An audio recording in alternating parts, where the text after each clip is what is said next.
Hi everybody, it's Jed from Township 4 here, and today we're making a larger flower arrangement. This is something that's going to be a little bit taller, and it is a few days before Valentine's Day, so I decided to go with a little bit more of a softer palette in terms of colors, and I'm just going to kind of go through this step by step. We're going to start with obviously a container. This is a good sized container right here. We're going to start with a foundation of greenery as a base. It's always important to remember that in floristry and when you're dealing with flowers, you want to have a good sharp pair of cutters. And you can always cut these stems shorter. You can't cut them longer. So as we do, cut at an angle, pop on in, and if you don't want any foliage in the water, so remove any of that foliage as we go. It's important to give a fresh cut right before putting them into the water. This particular arrangement is actually going to be three-sided. You want to consider where these arrangements are going to be going in a house, whether you're using them on the table. This is going to go up against a wall on sort of a narrow side table, so it's got a little bit of height to it. Having that base of greenery allows us to then insert florals, actual flowers, a little bit more easily. It creates that basis there, structure. If you don't like the way it looks, do it again. And as we're creating here, and this is going to be the front side right here, you know, I am considering the different heights of the different floral aspects. And I'm going to put this here, this is a leucadendron right here. I'm going to put this right here in the front. It's a little bit shorter in this case. It's got a great structure to it. And I am removing all of that foliage from the stem here at the bottom because this is going to be in water. You should be changing your water in your fresh flower arrangements every couple of days, ideally.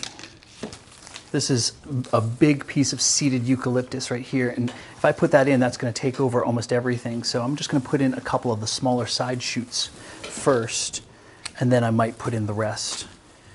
We try to use as much as we can locally grown. Of course, here in the winter time, it is difficult. We do get some locally grown flowers 12 months out of the year, and what I refer to as locally grown is about an hour and a half away. During the growing season, we certainly do get as much as we can locally grown. A lot of this would be grown commercially throughout the world, especially in the winter.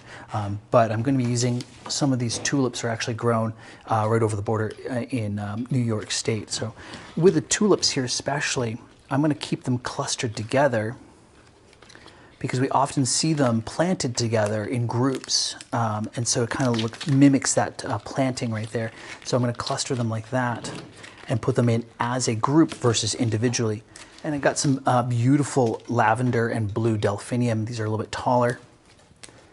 So we're gonna get these here in the top and thread them in. Now to give you an idea, around Valentine's Day, a shop such as ours may have upwards of 4,000 to 5,000 stems of flowers, which is pretty incredible. If you have any, any questions about design, perhaps you don't feel very creative that day. Remember the power of three. It's a very simple design aesthetic. You know, 3 larger flowers, maybe such as this, delphinium, maybe roses, 3 smaller flowers, and then 3 maybe accent flowers, just as a basis. Got some unusual flowers. These are grandiflora protea. These are absolutely gorgeous. They originate in South Africa and Western Australia, the proteas do, and they're really fun to use.